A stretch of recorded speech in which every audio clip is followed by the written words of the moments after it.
Prologue 2, Destroying the World. Everything had come to this one point in time. Everything. Seraphine extended her hands to the glowing gem. It was floating on top of an altar full of magical symbols. The tomb she was in was thousands of feet underground. There was no light, and yet Seraphine could see everything inside the tomb, including the bodies of several priests that she had just murdered in cold blood. Their blood pooled and smeared the stone floors and walls. Their eyes were opened but empty as they lay unmoved. The same blood covered Seraphine's hands.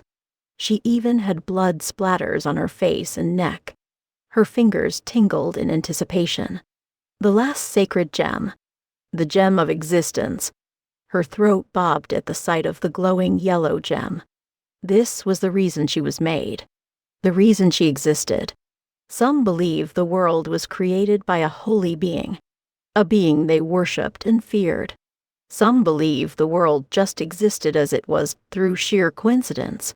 But the truth was the world was held by several pilar elements, and the embodiment of these elements were 5 sacred gems. There was the gem of light, a bright white gem, the size of an ostrich egg. Seraphine found it on the northern continent, where the sun only grazed the land a few times in a month, and the air was freezing cold.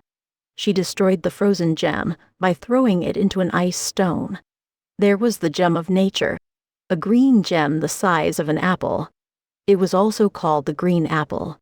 And there was the gem of life, a purple gem that created lullabies when put underneath the moonlight. There was also the gem of darkness, an obsidian gem the size of a rock. Seraphine found them in the vault of Voltaire Palace, but the king managed to trap her into solitude for centuries. Lucky for her, an ambitious duke set her out centuries later. In return, she cursed the Voltaire royal descendant for the duke to take over. She was reunited with the rest of the gems near the City of Jewels. But a deal with a pretty Wolverine made her lose the gems. They scattered throughout the world. No matter, she thought then. She had time. Time to hunt and destroy the gems no matter where they were hidden. She had time to destroy the world. So she found the gem of nature in the stomach of a wraith in the Kumbai desert. She destroyed the gem on the spot. Then she found the gem of life on the neck of a princess. She crushed the gem along with the princess with an impressively huge chandelier. I mean, it's their own fault for putting such a heavy and big chandelier on top of their heads in the first place. For the gem of darkness, she found it inside the treasure trove of a dead pirate on the bottom of the ocean. She crushed the gem by manipulating the water pressure around it. Finally, she heard tales of a shining gem in the depth of a tomb. And there she was, standing in front of the yellow gem. Centuries of hunting and plotting had her to this moment. She had murdered, schemed, cursed, and even let demons descended on the earth. She had failed, been trapped by humans, fooled by a wolf, and hated by all beings. She was a powerful dark witch. And from the very moment of her existence, she had always hated the world, hated the hypocrisy it always offered. She was hell-bent on destroying the world. Why, you ask? Because she had known nothing other than that pure and raw hatred. It was her purpose. If she did not destroy the world, she would be meaningless. So, she took the gem in her palms. The warmth she felt from the gem was astonishing. The light it gave spread to her veins. Just one more and everything will cease to exist. Her eyes had turned watery as she stared at the very thing, which would realize her dream. Yes, she had dreamed of this moment. The moment she would finally destroy everything. The moment her purpose to exist would be fulfilled. She could not help to smile broadly. It would be glorious. Glorious! She twirled the gem in her hand, observing the flawless jewel. Then she let the gem fall to the stone floor. It thumped and rolled for a while. Seraphine put one foot on top of the gem.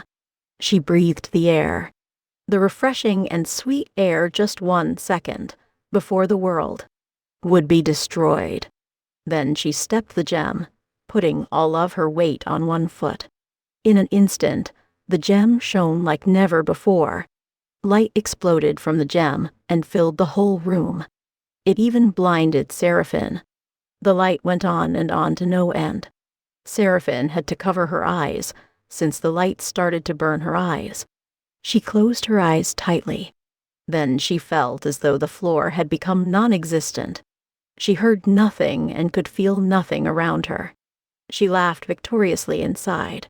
Yes, yes, world destruction is done. Ha ha, it's happening. She was ecstatic that the world she so hated so much would come to an end. Oh, she did not care what would become of her when the world is destroyed. She just knew she needed to burn the world to cinders. And she had done so. At least, that was what she thought. She finally opened her eyes.